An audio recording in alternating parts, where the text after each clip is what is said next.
So here we have the Audi A1 on a 69 plate. I'm going to start off by hopping inside the car and running through some controls first of all.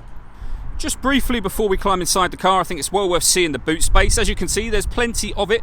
It can be increased further, of course, by folding down the 60/40 split folding rear seats as well. Okay, now that we're inside the car, we're going to start with the dials. On the far left-hand side, we have the coolant temperature gauge, then the rev counter. We have the speedometer on the right-hand side and the fuel gauge on the far right.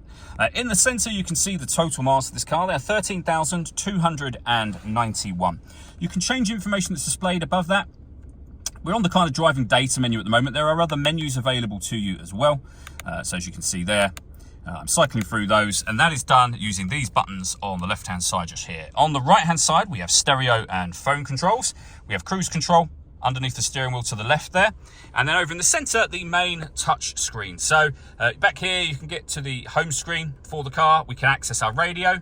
Media is where you listen to your own music. So if we go into the radio, for example, you can see there we have DAB, but we've also got various other sources available at the bottom here, FM and AM, of course. So if you want to listen to your own music, you go to that media section, and then again, a number of ways you can listen to your own music in the car as well.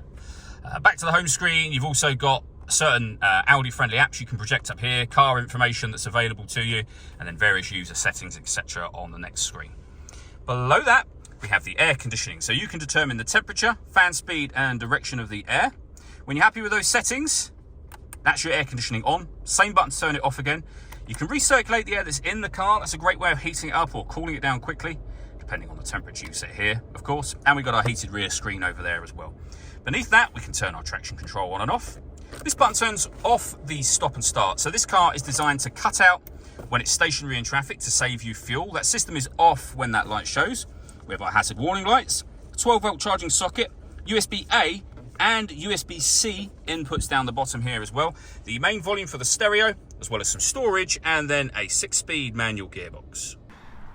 All that leaves me to say is thank you for taking the time to watch this video. If you'd like to come and see the car in person and have a test drive, please feel free to call either of our MJA sites. We'd love to hear from you soon.